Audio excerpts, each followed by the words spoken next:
In this episode of The Champions, we take a look at some of the great women in sport, including the powerful Williams sisters.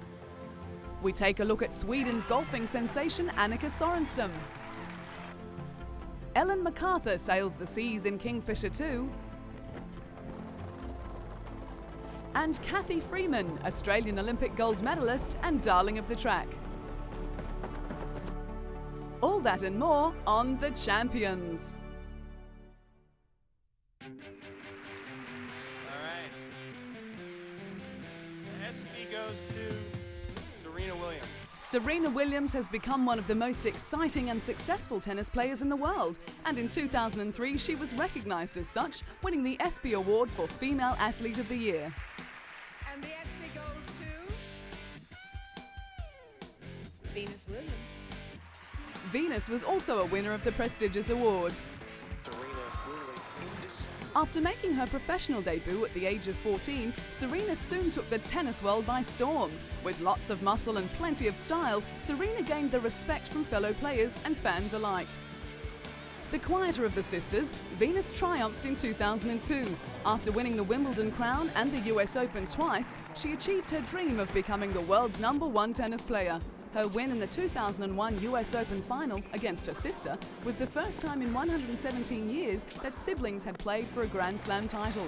But whether she was making history or not, Venus's 6'1" frame was an opposing sight on the tennis court.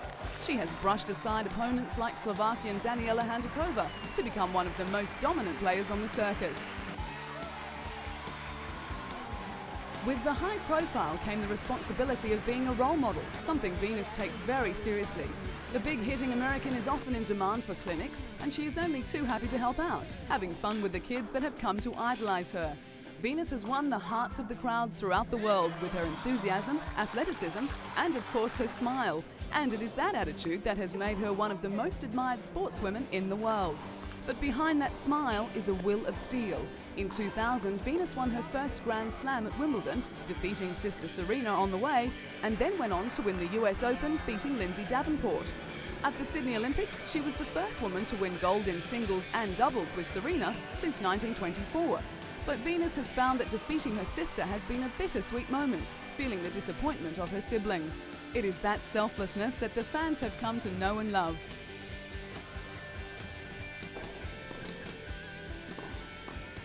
If the girls dominate in singles, then together in doubles, they punish their opponents. With twice the power and knowing each other's game inside and out, the sisters are a combination worth fearing, having won all 4 Grand Slam doubles titles.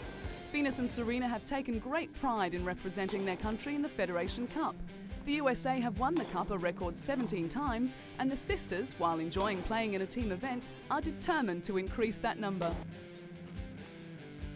While the sisters are extremely close, they definitely have different personalities. Serena, the more outgoing of the two, has a love for clothes as well as a passion for acting, harbouring long-term hopes of getting into show business. But it is Serena's style and charisma that makes her the flamboyant player she is renowned to be.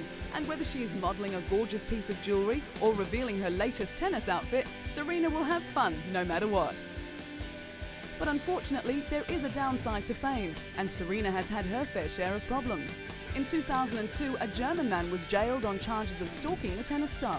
After pursuing her around the world, Serena's fears were put to rest, and he was sent back to Germany and jailed. With a love of fashion, both Venus and Serena have changed the dress code in women's tennis, designing their own line along the way. The girls have their own style and are not afraid to show it. Who could ever forget the black catsuit worn by Serena at the US Open? And it's not only the clothes that have everyone talking. Hair and accessories have become a big part of the look. Venus and Serena have succeeded in creating a high profile, and whatever these girls set their mind to, whether it be tennis, designing or acting, the Williams girls are sure to succeed.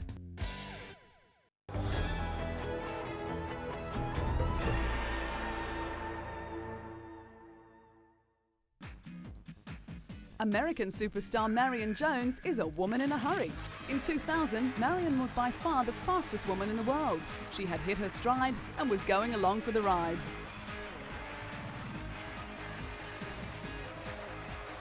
It all began in school in 1992, when Marion started to show extraordinary promise in track and basketball.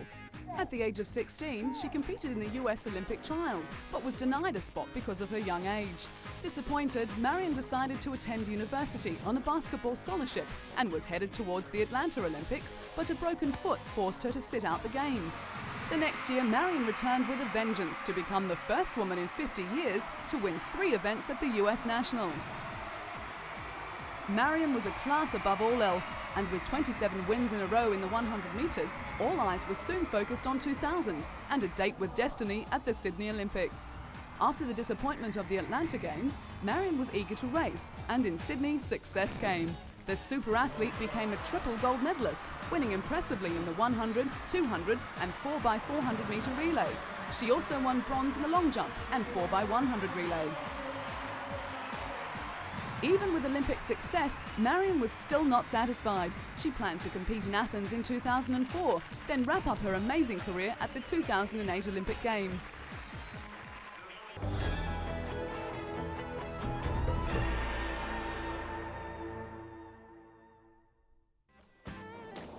Ellen MacArthur is a woman who thrives on a challenge. Her story is not just about sailing, rather one of human endeavour. Often with odds against her, she has continued to push the boundaries and in the process become one of the best women sailors in the world. From landlocked Derbyshire girl to Yachtsman of the Year, Ellen's love for sailing began at an early age. She was 8 when her aunt took her out on the water, and it was during those trips Ellen discovered an excitement that would end up becoming an all-consuming adventure. Saving up her pocket money for 3 years, she bought her first boat, an 8-foot dinghy, but it wasn't long before she was looking for the next challenge. When Ellen turned 18, she sailed alone around Britain, and in the process won the Young Sailor of the Year award. One of the requirements of racing for long periods on water is the ability to be adaptable. Not only is Ellen an expert skipper, but she is also an electrician, sailmaker, engineer, journalist, cameraman and doctor. She has also trained herself to sleep for as little as 20 minutes at a time, so as to avoid fatigue. Taking giant steps forward, Ellen's next adventure was the 1997 Mini Transat race.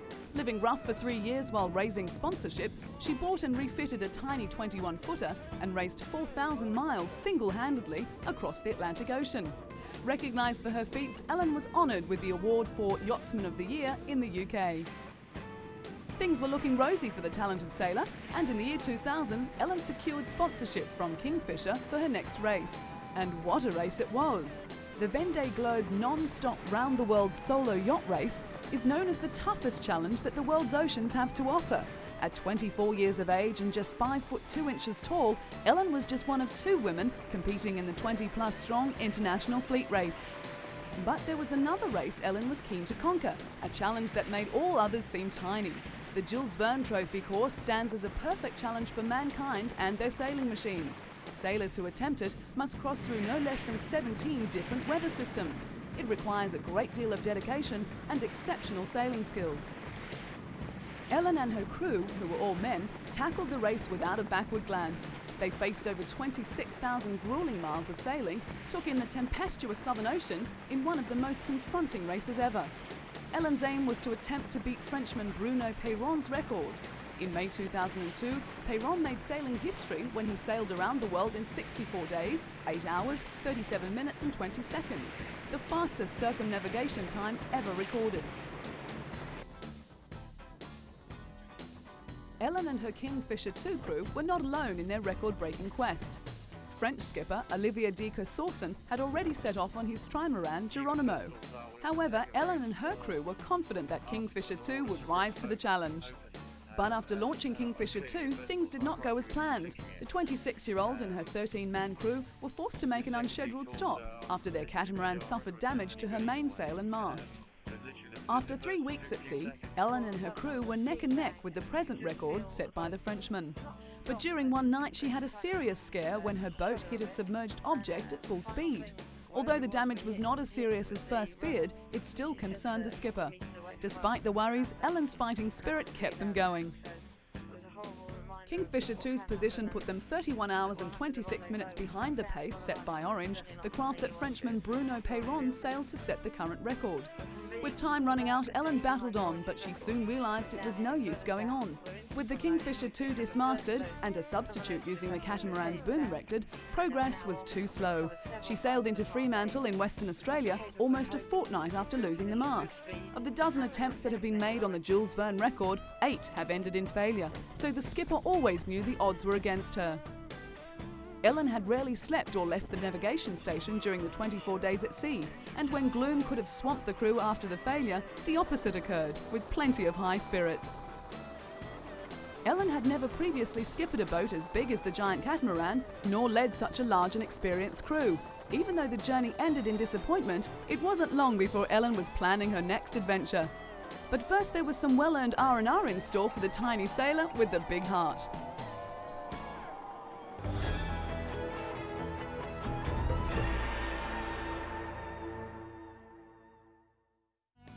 Kenya's Catherine Nedareba, winner of the Chicago and Boston marathons, is a talented athlete with a strict training schedule.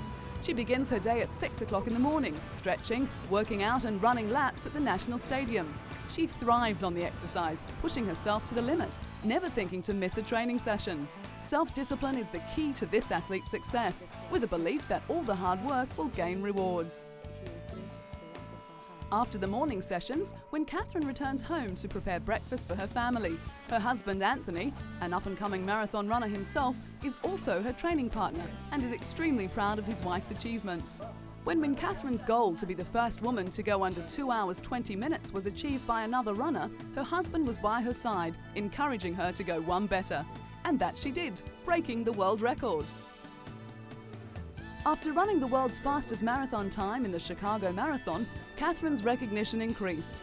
This photograph is just one of the many mementos she has on display in her living room, along with trophies for her numerous athletic victories. When she returned home from her record-breaking run, Kenyan President Moi presented her with a Distinguished Service Medal. When Catherine isn't running, she works in administration at the men's prison in Nairobi West.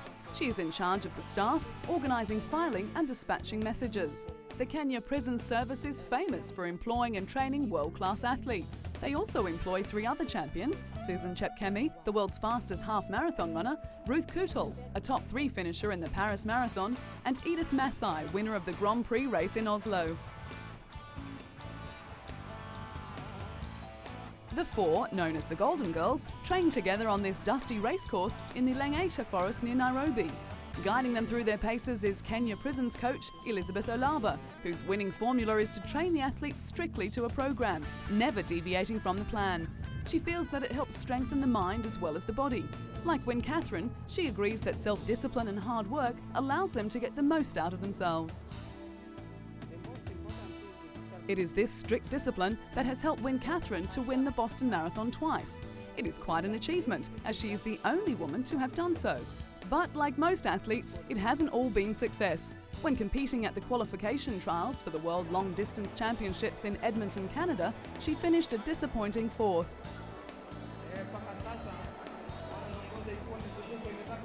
Despite that setback, Catherine's spirits have remained high. She has set her sights on the bigger picture, the 2004 Athens Olympic Games. Catherine is an incredibly strong athlete who takes charge of her life and often urges other women to do the same. She doesn't sit back and hope that things will be done for her. Instead, she tackles life head-on. She takes the initiative to dominate the world of athletics, just as her Kenyan male counterparts have done previously. And she has succeeded.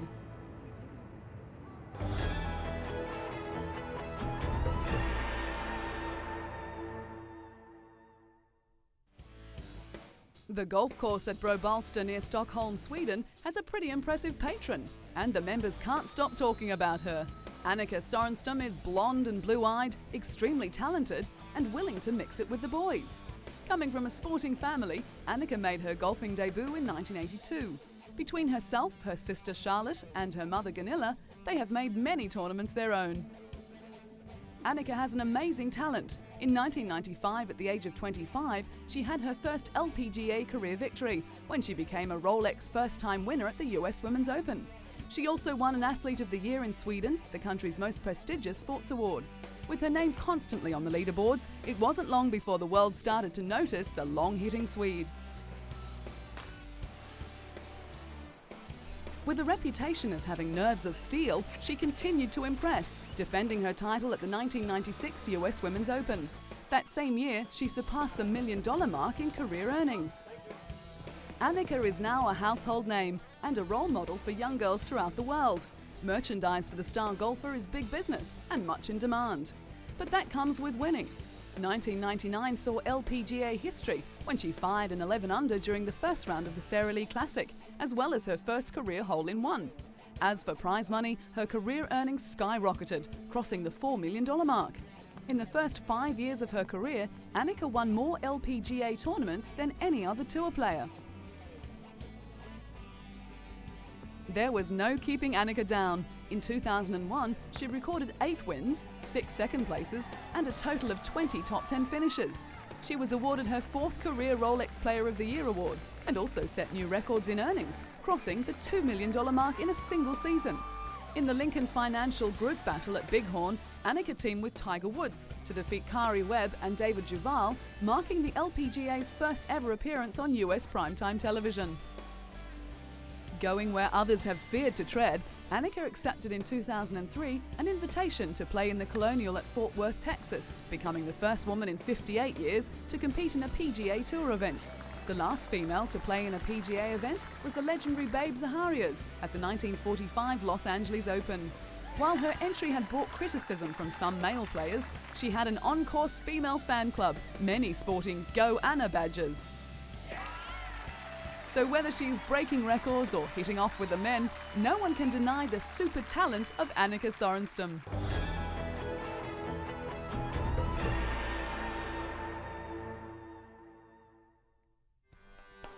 Smart, tough and talented British athlete Paula Radcliffe has plenty going for her. She is articulate and outspoken and just happens to be a damn good runner, making her the queen of British track and field.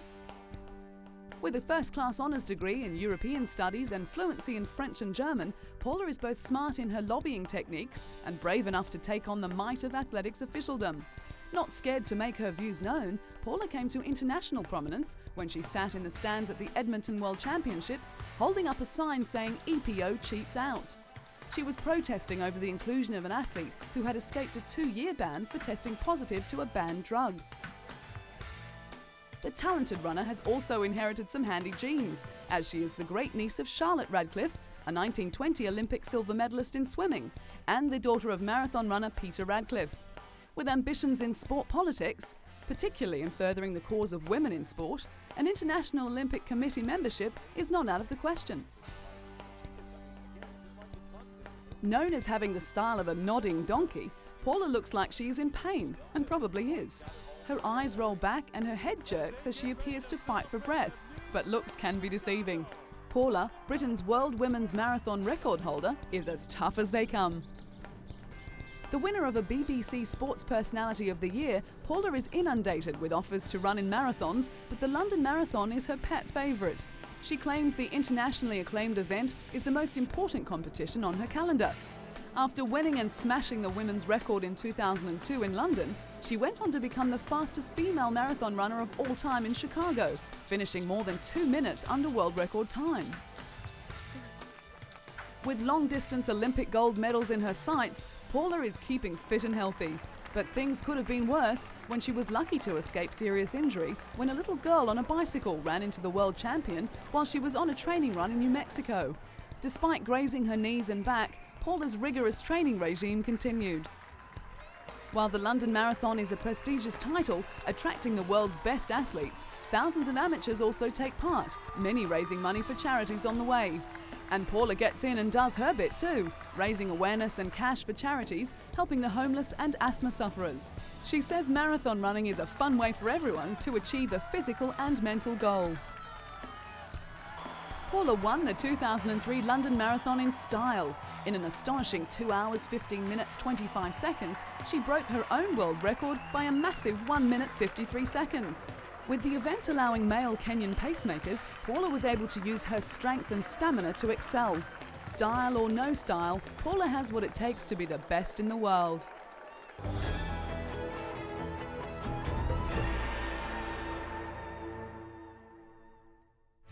Cathy Freeman won the hearts of a nation when she won gold at the 2000 Sydney Olympics. With the pressure of her country's expectations felt, the girl from a small town in Australia ran her heart out and realised a lifelong dream.